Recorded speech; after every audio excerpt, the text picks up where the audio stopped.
What's the story, Morning Glory? What's the word, Hummingbird? Thank you so much for clicking on my channel and for joining me for this review of 90 Day Fiance Season 11, Episode 18, All You Need Is Love. Let's talk about Matt, Amani, and Anie. So when production shows up, Amani and Anie are already in a fight.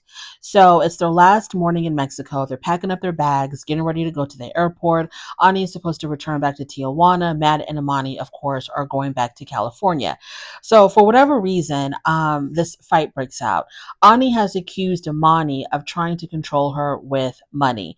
Now, according to Amani, Anie had come to her needing money. She needed money to pay rent. I'm assuming because of filming the show, Anie was not able to work or work as much as she's used to. So she needed money to assist with her rent. So she goes to Amani, and Amani's like, girl, don't worry about it. I got you. But Amani claims that when she tried to transfer the money or tried to wire the money to Anie, there was a problem and the money couldn't go through. And she tried several times, and each time there was an issue and the money cannot go through.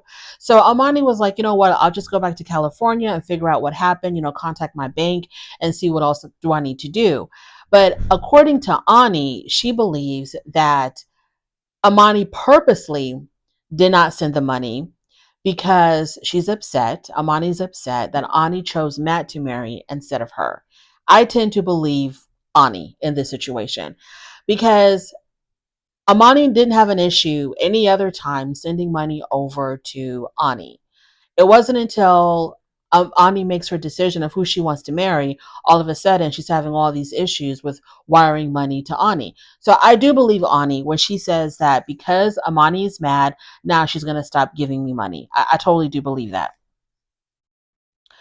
So the argument gets pretty heated.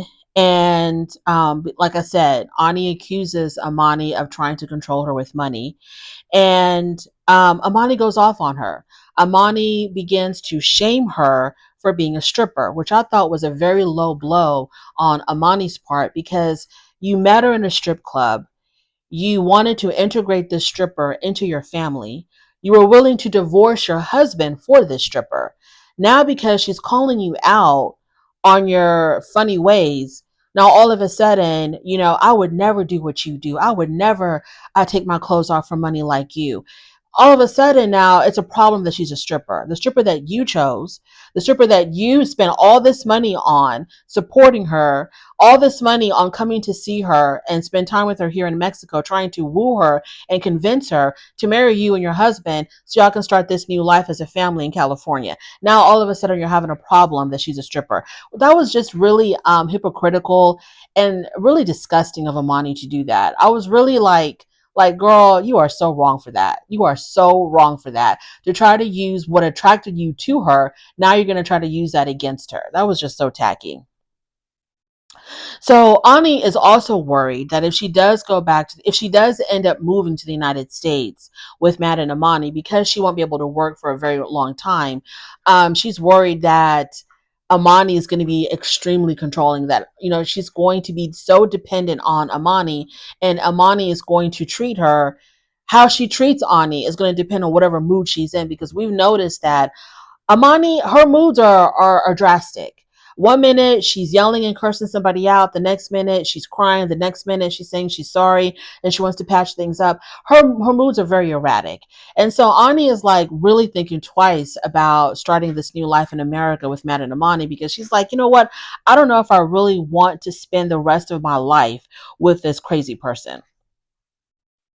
So back at the hotel, Amani has a total breakdown.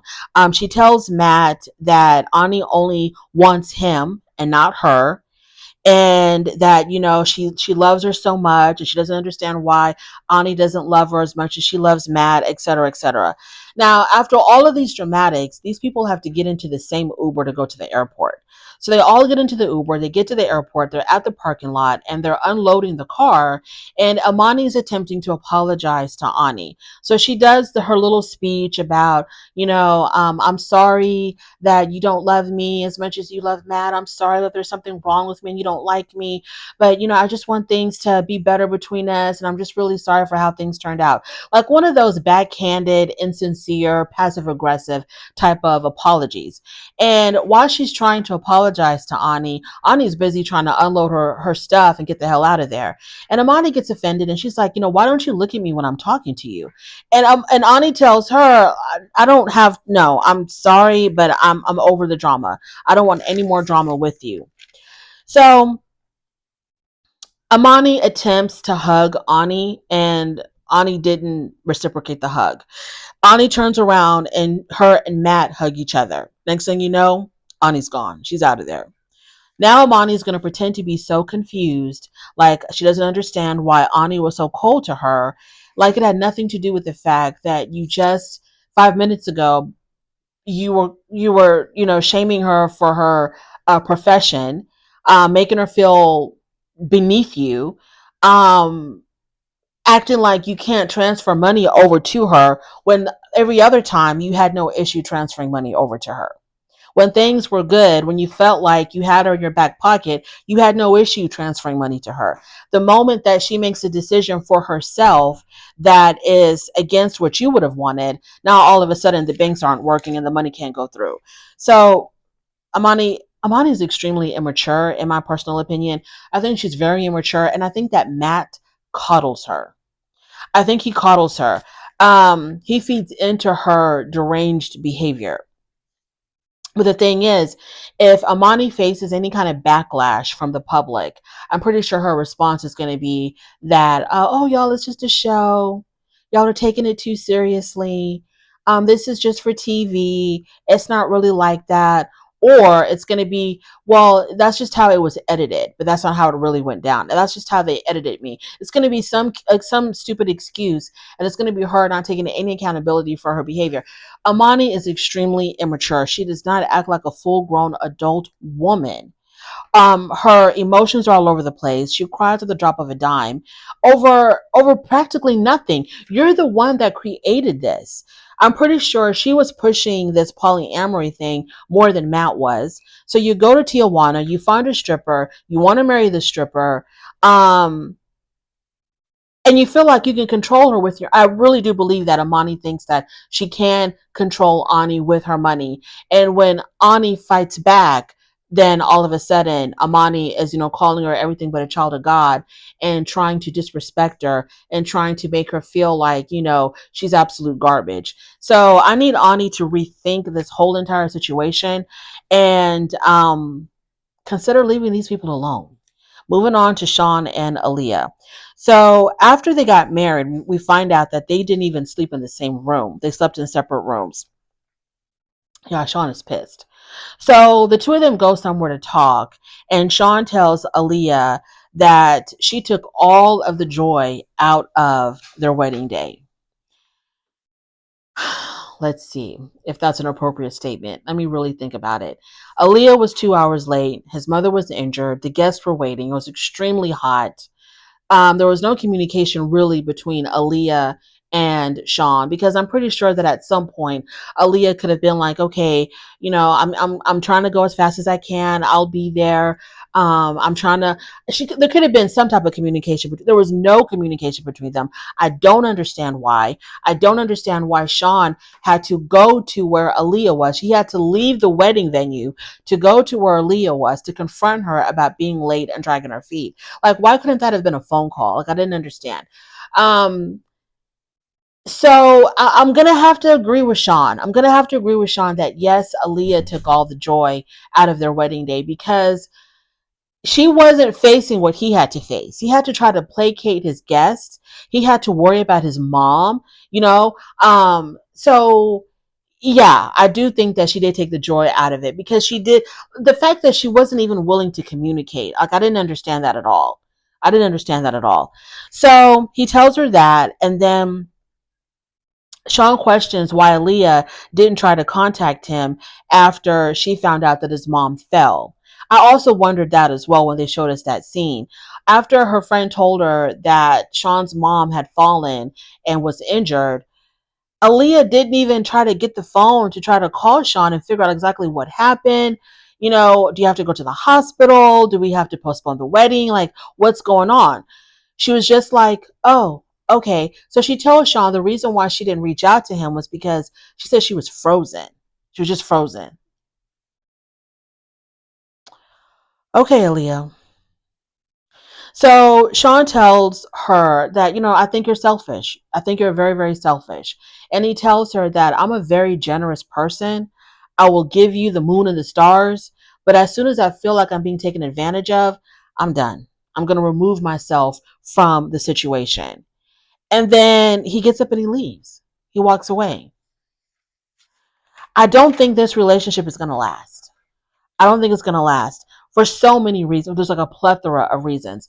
I think that Aaliyah does show inconsideration towards Shawn because, for example, okay, we got the whole wedding debacle, but also whenever she's doing her research on transitioning, she doesn't include Shawn in this, but that's supposed to be your partner. You're going through a major life change, okay?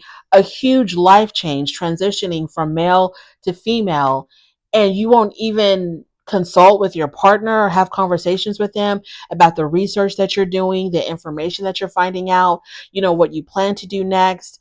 That's weird to me. That's really weird. And I can see how Shawn can feel like he is being taken advantage of because I'm pretty sure that Shawn has been financially supporting Aaliyah for a very long time. For a very long time. Ever since Aaliyah was Douglas, he's been supporting her.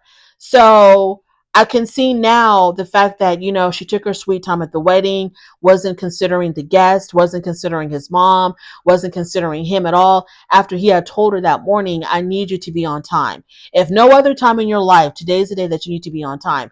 So I can see Shawn feeling like he's probably being taken advantage of by Aaliyah. So that's why I think this relationship isn't going to last. And also, on top of everything else, Shawn is attracted to men. He's not attracted to women. He doesn't want to be with a woman. He wants to be with a man. So I don't see how this relationship can survive. Sarper and Shekina. It's the day of their wedding. Sarper still has, cold feet, anxiety about getting married. He's been having nightmares for like a whole entire week leading up to the wedding. But they go through with it. And when I saw what they were wearing for their bedding, okay, getting married in bed, when I saw what they were wearing, I was just like, why, Sarper and Shekina? Why do y'all always have to be so extra with everything? Why do y'all have to be so extra? Like, why couldn't you just have a normal, blase type of wedding? I think they would have made a bigger statement if they did have a traditional wedding instead of trying to do this bedding and with them being dressed like they were. Shekina, of course, has something that looked like, it looked like lingerie. Sarper was dressed like a Chippendale dancer. I'm like, why? These are the pictures that y'all want to show y'all's kids. And if I forgot, they're not going to have kids. She kind of doesn't want to have children. I'm like, wow, this is bizarre. Now, side note, Sarper has a really good body, and I think that Sarper could make a lot of money from that body. Unfortunately, she kind of won't allow him to. But I'm like, okay, if he can't be a dancer, like a stripper or whatever, like in a major with a major company, not your local little stripper down the street, your strip club down the street. I'm talking about like Vegas. I'm talking about international tours. If he can't do that because she kind of is too insecure, then what about if he did modeling? Where he has to bare his chest because he does have a really nice body, y'all. I can't deny that. He does have a really nice body. So they get married, they do their little bedding, and whatever. They're married now. Mark and Mina. It is their wedding day. Jordan is happy that Mina signed the prenup, but does Jordan know why Mina signed the prenup? Okay. Now Jordan has an issue with Mark and Mina having another child. So by Mark adopting Mina's son Clayton, in essence, that's like them having another child together as a couple. Does Jordan know anything about this? So the wedding begins. Clayton is there on FaceTime. They have him on FaceTime. They exchange their vows in both French and English, and they finally get married. So then, after they get married, they get on a seaplane to go to the reception. They arrive at their reception. Everyone's having a really good time. Everyone's dancing, drinking, eating. Even Mina and Jordan were dancing together. Now, in Jordan's confessional, she yet again has to remind us that she's going to be very upset if her father and Mina decide to have another child. And by the way, Mina is not pregnant. She was just kidding when she told Mark that she was pregnant. She's not pregnant. So congratulations to them. Y'all, the wedding episodes on 90 Day Fiance, they're fine, but they're hella boring. They're so boring. They're so boring. Everybody got married. Everybody's happy. End of review. Moving on to Maddie and Stevie. So Saeed interrupts Stevie getting her hair and makeup done because he basically wanted to apologize. I was listening to him talking to Stevie, and I was trying to piece together exactly where is this going. But I think he was trying to apologize to Stevie for, I don't know, inserting himself too much in their relationship. I don't know what was going on, but he was basically saying he was sorry. And then he says to her, no hard feelings. And then he asks, or she said to him, no hard feelings, I don't know. And then he asked her for a hug. And she was like, no, but I'll give you a fist pump. So they fist pumped. So when Marty enters the venue, he sees that there's a table set up with something called half sin, which is a traditional Persian type of arrangement. And it's a way for Stevie to incorporate Marty's culture into the wedding. So when he saw that, he got very emotional about that. And he kind of started crying. And Saeed was like, can I give you a hug? But luckily, this time, he got his hug. Monty decided to go ahead and give him a hug. So then they get married, and the wedding was nice. I don't know what else to say. Congratulations to them. Juan and Jessica, it's also their wedding day as well. Jessica is going to incorporate Spanish in her wedding vows. So, to impress Juan. Her dress was nice. The boys walked down the aisle holding their baby brother, which I thought was really cute. And at the altar, they exchanged their vows. And Jessica did a good job in incorporating some Spanish in her wedding vows. I saw a TikTok of Juan teaching his little boy Spanish. I guess the little boy is like 2 years old now. And he's teaching him Spanish, and it's so cute. The little boy repeating the Spanish words, and I think he does have like a basic understanding of simple Spanish. So that's really good. They're off to a really good start with that. And I was trying to figure out what was the temperature at the wedding because they were so worried about it being so super cold, but it didn't seem like it was that cold. It seemed like maybe it was too cold for Juan's family because I think they had blankets. I think his uncle had a blanket or something, but the dresses were all sleeveless. So I was like, the weather must have cooperated. It wasn't really that cold. Y'all, I don't have anything else to say. The episode was boring as hell. The weddings were nice and all, but they could have done that in 30 minutes. Thank you so much for joining me. I really do appreciate it. On your way out, please don't forget to rate the video if you like this content, subscribe to my channel, and I'll definitely talk to you later. Bye.